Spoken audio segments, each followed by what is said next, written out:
ಮಾ ಏನು ಯಾವತ್ತೂ ಇಲ್ದೇ ಇರೋದು ಇಲ್ಲಿ ತನಕ ಬಂದ್ಬಿಡ್ತಾ ಇದೆಯಾ? ಯಾಕಷ್ಟು ಗಡಿಬಿಡಿ? ದಿನ ಹೋಗಿ ಮಲ್ಗದೆ ತಾನೆ, ಅಂಥದ್ದೇನಿದೆ ನನ್ನ ರೂಮಲ್ಲಿ? ದಿನ ಹೋಗೋದೇ ಬೇರೆ, ಇವತ್ತು ಹೋಗೋದೇ ಬೇರೆ. ಹೋಗೋ ಹೋಗು ಅಂದ್ರೆ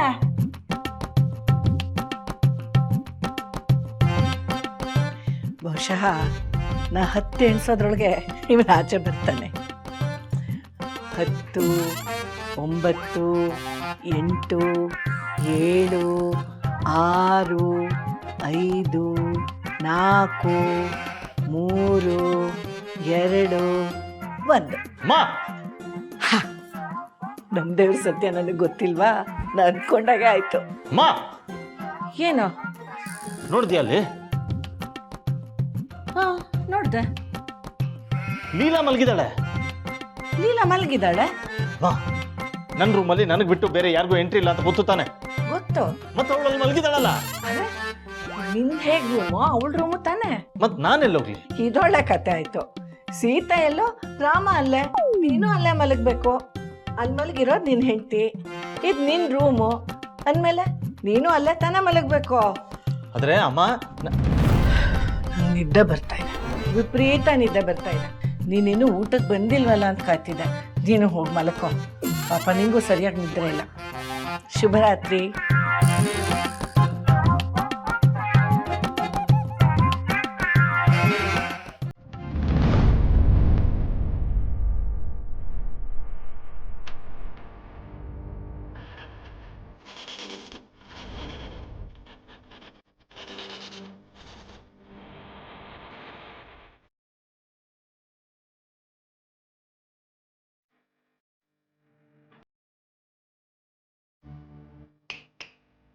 ಹಲೋ ಹಲೋ ಹಲೋ,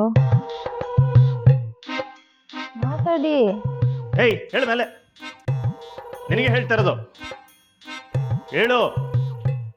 ಈ ಅಮೂಲ್ ಬೇಬಿ, ಮಲ್ಗಿರೋ ಸಿಮ್ಮಿನ ಕೆಣಕ್ ಬೇಡ, ಸುಮ್ಮನೆ ಸೈಲೆಂಟ್ ಆಗಿರು. ನಂಗೆ ಮಲ್ಕೊಳಕ್ ಬಿಡು. ಅದು ನಿಂದು ಇದು ನಂದು ಅಂತ ಯಾಕೋ ಕಿತ್ತಾಡ್ತೀಯ? ನಮ್ದು ಯಾವತ್ತಿದ್ರು 6 ಅಡಿ 3 ಅಡಿ ಅಷ್ಟೆ. ವಾಟ್? ಸಿಡಕ್ ಮುತ್ತಿಸಿದ್ದಪ್ಪ, ನಂದ್ಯಾಗ ಮಲ್ಗಕ್ ಬಿಡಪ್ಪ. ಮಲ್ಗಿರುವಾಗ ನನಗೇನಾದರೂ ಎಬ್ಸಿದ್ರೆ ನಂಗೆ ಕೋಪ ನೆತ್ತಿಗೆ ಇರುತ್ತೆ. ಆಮೇಲೆ ನೋಡು, ಈ ಸೈಲೆಂಟ್ ಹುಡುಗಿ ವೈಲೆಂಟ್ ಅವತಾರ ನೋಡಬೇಕಾಗುತ್ತೆ.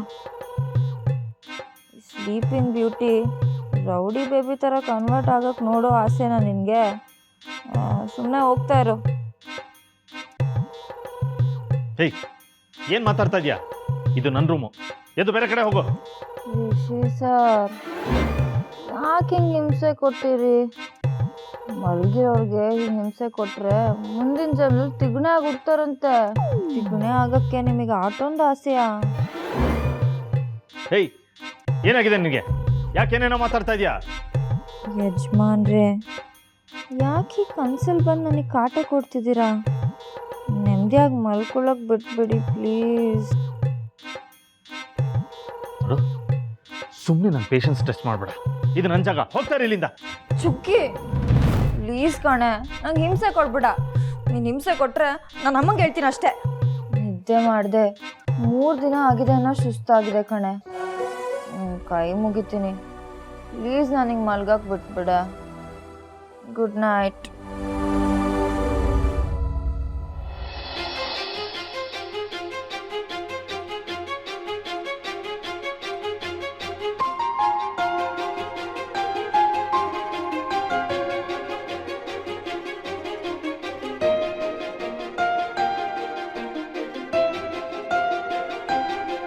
ನೀ ಬೆಳಕಿನ ಹಕ್ಕಿ, ನಾ ಇರುಳಿನ ಚುಕ್ಕಿ, ನಮ್ಮಿಬ್ಬರ ಬೆಸುಗೆ ಕಲ್ಪನೆಗೂ ದೂರ, ಕೊನೆಯೆಂದು ಇರದ ಕವಲು ದಾರಿಯಲ್ಲಿ ನಮ್ಮಿಬ್ಬರ ಪಯಣ ಗುರಿ ಕಾಣದು ಎಂದು. ಬಿರುಗಾಳಿ ಎದುರಲಿ ಗಂಧ ಇದ್ದರೂ ಕಂಪು ಬೀರದು, ನಮ್ಮ ಪ್ರೇಮ ದೋಣಿಯು ಏನೇ ಆದರೂ ತೀರ ಸೇರದು.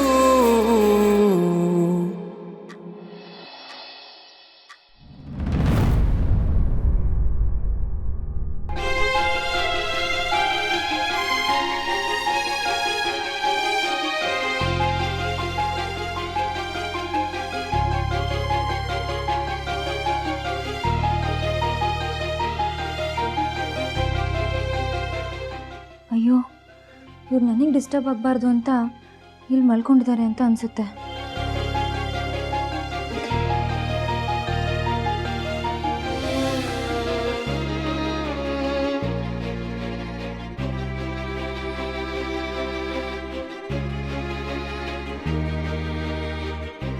I am very sorry. Promise, ನೀವು ಬಂದಿದ್ದು ಗೊತ್ತಾಗಿಲ್ಲ, ನಾನು ಇದ್ದೇ ಹೋಗಿದ್ದು ಗೊತ್ತಾಗಿಲ್ಲ. ಸುಮ್ಮನೆ ನನಗೇಕೆ ನೀನಾದೆ ಪರಿಚಯ, ನಡುದಾರಿ ವಿದಾಯ ಜೀವಾವಧಿಯ ಶಿಕ್ಷೆಯ, ಬರೀ ನೋವೊಂದೇ ಎದೆಲಿ ಉಳಿತಾಯ ಈ ಕಥೆಲಿ, ಮುಗಿದೋದ ಮೇಲೆ ಎಲ್ಲ ಇನ್ನೇನು ಹೇಳಲಿ.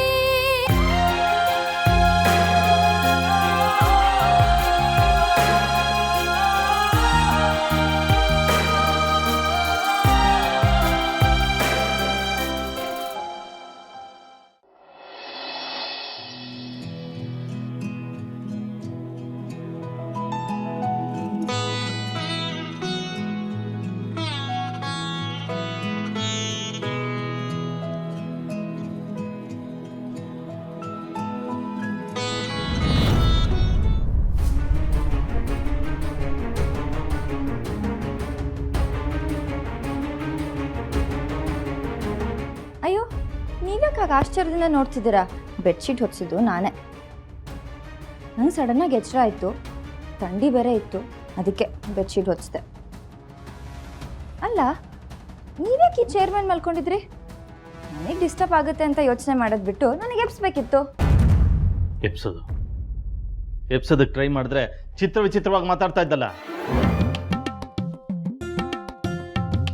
ಆದರೂ ಎಬ್ಬಿಸ್ಬೇಕಿತ್ತು. ಏನೋ ಯೋಚನೆ ಮಾಡ್ತಾ ಇದ್ದೀರಾ? ಓಹೋಹೋ, ನಾನು ನಿಮಗೆ ಬೆಡ್ಶೀಟ್ ಹೊಚ್ಚಿದ್ದಕ್ಕೆ ನೀವು ನಂಗೆ ಥ್ಯಾಂಕ್ಸ್ ಹೇಳ್ಬೇಕಂತ ಇದ್ದೀರಲ್ಲ? ಬೇಡ ಬೇಡ, ನೀವು ನನಗೆ ಥ್ಯಾಂಕ್ಸ್ ಹೇಳಬೇಕು ಅಂತ ನಾನು ನಿಮಗೆ ಬೆಡ್ಶೀಟ್ ಹೊಚ್ಚಿಲ್ಲ. ರಾತ್ರಿ ಚಳಿ ಬೇರೆ ಜಾಸ್ತಿ ಇತ್ತು, ನೀವು ಬೇರೆ ಚೇರ್ ಮೇಲೆ ಮಲ್ಕೊಂಡಿದ್ರಿ. ನಿಮ್ಮನ್ನು ಬಿಟ್ಟು ನಾನು ಬೆಡ್ಶೀಟ್ ಹೊತ್ಕೊಂಡು ಮಲ್ಕೊಳಕ್ಕಾಗತ್ತಾ? ಇಲ್ಲ ತಾನೆ. ನಿಮಗಂತ ಅಲ್ಲ, ನಮ್ಮ ಮನೆ ಹತ್ರ ಒಂದು ಪುಟ್ಟು ಪಪ್ಪಿ ಬಂದಿತ್ತು, ಅದು ಅಷ್ಟೇ ಚಳಿಲಿ ಹೀಗೆ ನಡುತ್ತಿತ್ತು, ಅದಕ್ಕೂ ಬೆಡ್ಶೀಟ್ ಹೊಚ್ಚು ಮಲಗಿಸಿದ್ದೆ. ಅಲ್ಲ, ನಿಮಗೆ ಇವಾಗ ಅರ್ಥ ಆಯ್ತಾ ನನಗೆ ಒಳ್ಳೆ ಮನಸ್ಸು ಮನುಷ್ಯತ್ವ ಎಲ್ಲ ಇದೆ ಅಂತ ಅಲ್ವಾ? ಇವಾಗ ಥ್ಯಾಂಕ್ಸ್ ಹೇಳಿ. ಶಳಪ್